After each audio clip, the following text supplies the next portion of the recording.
El Gobierno de España acaba de alcanzar un acuerdo con la OTAN. Un acuerdo, a nuestro juicio, muy positivo, que nos va a permitir cumplir con nuestros compromisos con la Alianza Atlántica y preservar algo muy importante, que es su unidad, sin tener que incrementar nuestro gasto de defensa hasta el 5% del Producto Interior Bruto. With this final sentence, Pedro Sanchez drove a rift into NATO. While all the other countries had given in to Trump's pressure to accept 5% defense and security spending, Spain said yes, but no. And the question is, why? Well, pay attention to these statements by the Spanish Minister of Defense. The 5% target for defense spending is absolutely impossible to meet. We can say whatever we want, we can dress it up or dress it down, but there's no industry that can handle it. Not 5%, not even 3.5%, neither in the US nor, of course, in Europe. According to the Spanish government, spending 5% of GDP on defense is simply impossible for large economies like Spain, Germany, France, or Italy. And in fact, not even the United States meets the same target that Trump has set up for his NATO allies. Uncle Sam spends around 3.4% on defense, which doesn't even hit the first agreed step of 3.5%. But what's really striking is that this time, Spain has been left standing alone. Every other NATO country, with the exception of Slovakia, has pretty much signed on without a fuss. Why? Perhaps to avoid problems with Trump in the midst of ongoing trade negotiations. Because opposing the madness of 5% would paint any country that does so as a target for a president who, as we've seen, doesn't hesitate to use coercion. In fact, Spain's stance is already earning it some serious threats. Listen to this. You're the only country that is not paying. I don't know what the problem is. I think it's too bad. So we'll make it up. You know what we're going to do? We're negotiating with Spain on a trade deal. We're going to make them pay twice as much. And I'm actually serious about that. Sanchez daring to question Daddy America's ideas has already cost him a direct tariff threat. And yes, NATO Secretary General Mark Rutte even went so far as to call the US president Daddy, which is, well, kind of unusual to say the least. But here's the real question. Who's right? Is this new NATO spending target, 5% between defense and security, even realistic? Let's do some quick maths.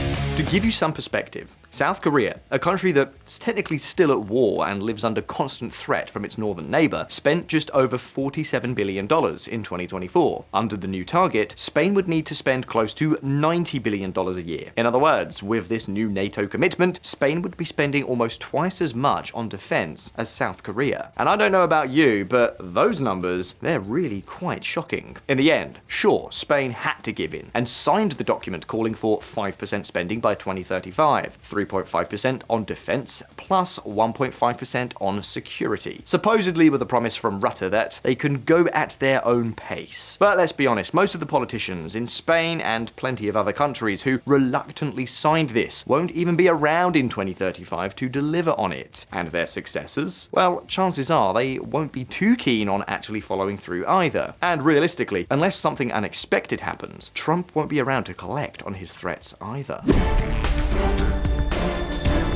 As we've already talked about in previous videos, the United States has warned that it could pull out of the alliance if there isn't a serious increase in military spending. And this takes on even more weight now, with growing fears of a possible Russian invasion of European territory, a threat that, for many, no longer sounds like science fiction. So, with all that pressure on the table, NATO has updated its spending target. That 5% everyone's been talking about in recent days is divided into two parts, 3.5% for regular defense spending, and another 1.5% for what's been called indirect defense investment, meaning infrastructure, cybersecurity, logistics, and so on. In fact, Trump has even hinted that part of America's defense spending is going toward building and reinforcing bridges in Europe, including in Spain. Always a problem with Spain. Spain's not agreeing, which is very unfair to the rest of them. A lot of that money goes to rebuilding their bridges, their roads, so it can take heavy equipment. And you know, we don't have any roads in Europe. We don't have any bridges in Europe. The thing is, that 1.5% figure reeks of window dressing from a mile away, and that really shouldn't happen in an organization like this. NATO's value is built on responsibility and trust. Without those, nothing else matters. And when you start off with fudged numbers and targets that can't realistically be met, that's a bad sign. But anyway, to avoid bigger problems, most countries have said, fine, we'll do it. The problem? Well, the countries that said, fine, actually signed up to something they know they won't deliver on, because they're thinking, well, The goal is for 2035, and by then Trump won't be in office. So maybe this won't be our problem anymore. Spain, on the other hand, for once has been more honest and hasn't promised the impossible. And I really want to stress this point. Making commitments you know you won't keep is not how NATO countries are supposed to work, because you know what else NATO requires? Article 5, mutual defense. If NATO turns into a club where countries make commitments and then just ignore them, couldn't the same thing happen with mutual defense? And then what's the point of the alliance? No doubt, it sets a bad precedent. So, sorry, but I'm gonna say it loud and clear. The summit in The Hague has been a disaster, a real setback for the alliance as a whole. But then, why is Spain refusing to follow Trump's orders? Is this rearmament plan just economically unsustainable? Well, those are exactly the questions we're going to answer next. So, stay tuned. Spain the rebel. There's one question that I'm sure many of you are asking at this point. Where does that magical 5% defense spending figure actually come from? Is there some expert military analysis that says this is what every NATO country should spend? Well, the short answer is no. There's no expert consensus saying that's what it should be. The reality is much simpler. That number came straight from Mr. Donald Trump, just like that. In one of his many explosive statements, the president said that if European countries didn't agree to spend 5% of their GDP on defense, then the US should leave NATO. End of story. And here's the kicker. This target isn't being pitched as some temporary extra boost like a military Marshall Plan. No, this is meant to be constant, recurring spending. Which brings us to the real question. Why is Spain refusing? Well, because over the medium term, that level of spending just isn't sustainable. It's not just about the numbers, it's also about a lack of production capacity, a lack of funding, a lack of public support, and so on. To begin with, Spain, like the vast majority of the rest of the European countries, would have to borrow like crazy to foot the bill. To hit that number, countries would need to go to the debt markets, issue bonds, and basically hand their rearmament plans over to investors. But here's the catch. The signals from the sovereign debt market are also worrying. It won't be easy for Europe to find the right balance between security, economic performance, and financial stability. According to recent reports, markets are already starting to demand higher interest rates from countries that are increasing their defense spending. Why? Because they know that this spending is not temporary. It is structural, and that means it's not going to be offset by growth. And here's the second problem. How much economic return does defense spending actually bring? Well, according to the European Commission, the positive impact on GDP from increasing military spending to these new levels would be somewhere between 0.3 and 0.6 percentage points by 2028. And what does that mean? It means that for every euro you pour into defense, the return for the national economy is actually pretty low, especially in countries that don't have a strong, diversified defense industry. Countries that end up buying German tanks, American fighter jets, or French ammunition. That's why public debt might work as a short-term patch.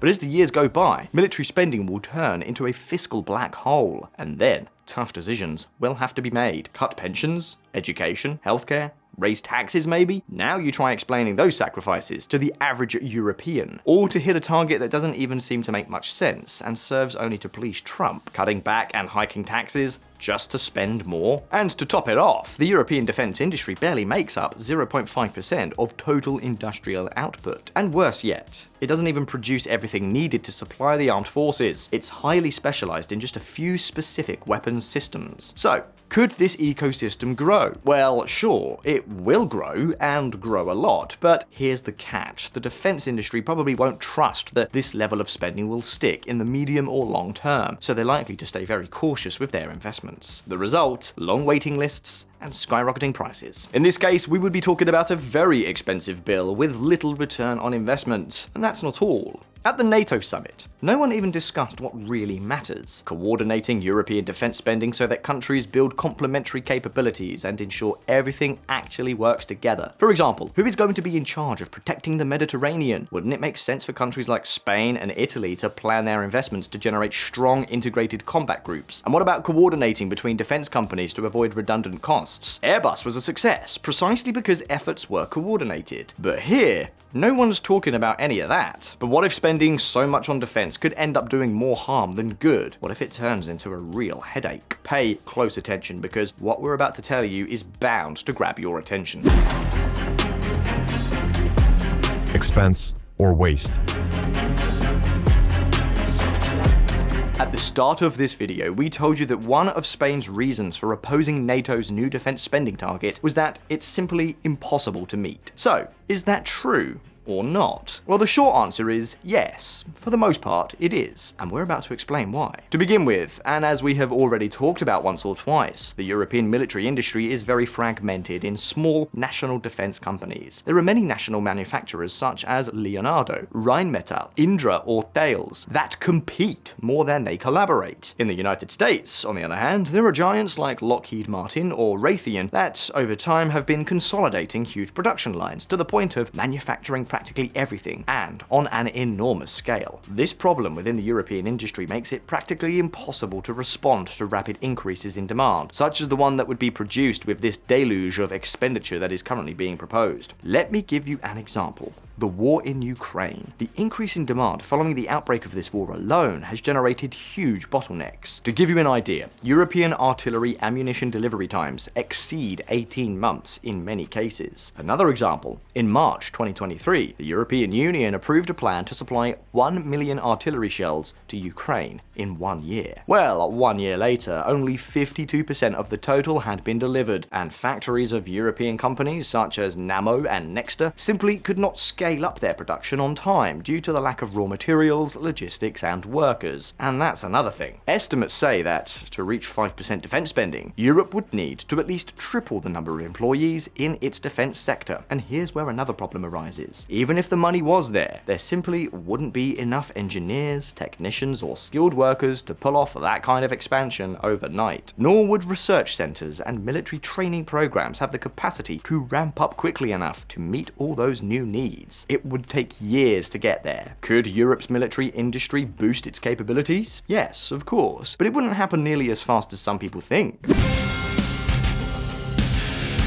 And then there's another problem. With all the pressure to spend more, it's very likely that a lot of that money would go to unnecessary or poorly planned projects. A sudden spike in the defense budget could easily lead to bloated programs, technically immature, economically unsustainable, and with little real oversight. Not to mention that an important part of that money could end up being lost or become the direct target of political corruption, and we can't just ignore that risk. Let me give you a number that'll probably surprise you. In 2024, the entire European Union spent about 1.9% of its GDP on defense. That's around $300 billion.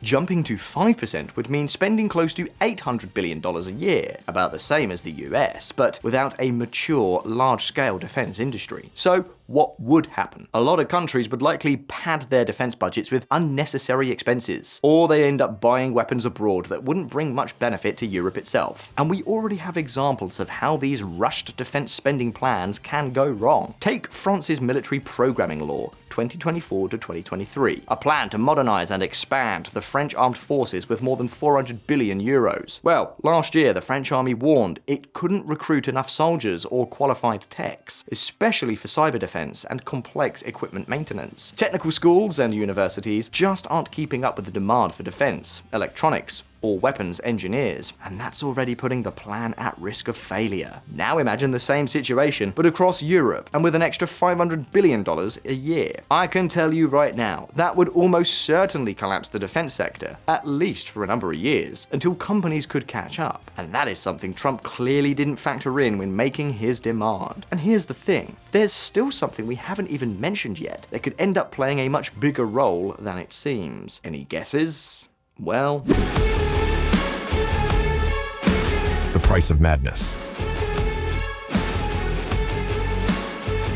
in the midst of economic chaos and uncertainty with Russia, NATO has decided to jump into the deep end. Sounds epic, right? Sure. Sounds expensive? Oh, absolutely. All of a sudden, defense is no longer seen as a burdensome expense, it's now a strategic priority, and that shows up in the budgets. But here's the thing, this is where Europe's dream crashes headfirst into economic reality, because even though everyone is pledging to spend more on defense, the flip side of rearmament is trade, and the US is starting starting to use trade as a tool of pressure. And here's where the problem begins for Europe. Countries that fail to develop their own defense industries in time will end up importing more from the US. That means not only will European money flow out of the continent, but dependency will grow too. You could say Europe's caught in a trap. If it doesn't rearm as promised, it risks Trump's threats and economic pressure. But if it does follow through without building its own defense industry, it will end up economically exposed, and millions of European voters will see their money fly overseas without creating any jobs or wealth at home. So, is Spain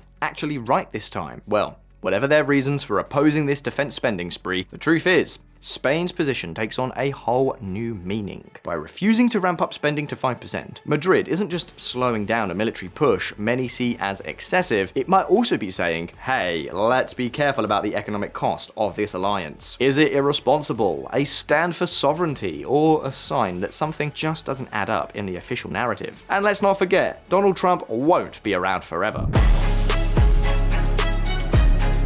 Right now, Trump's setting the pace, but a lot of people in Europe are already running the numbers, and honestly, they don't add up. The 5% of GDP defense model just isn't sustainable for everyone. And sure, most countries have signed on to it on paper, but not everyone's truly on board. In fact, the UK, Italy, and several Eastern European countries have already pushed to delay the timeline. First, it was 2032, now they're talking 2035. And there's also a plan to review everything in 2029. By then, if things go as expected, Trump will no longer be in the White House. And that tells us something huge. NATO right now seems more focused on weathering the Trump storm than building a truly shared, meaningful defense policy. And that is a problem. And Spain? Sure, it absolutely needs to invest more in defense. But maybe, just maybe, it's not as crazy as some want to make it look for refusing to keep up with the dizzying pace demanded by Washington. Clearly, this is a really interesting debate, and for now, we're leaving it up to you. So what do you think? Is Spain right to say no to such high defense spending levels, or is it being irresponsible towards its allies? Do you think Europe could actually handle the production levels that would come from so many countries suddenly spending like crazy? Let us know your thoughts down in the comments, and let's get that debate going. And hey, if you enjoyed this video, make sure to give it a like and subscribe to VisualPolitik if you haven't done so already. As always, thank you so very much for watching. All the best. I'll see you next time.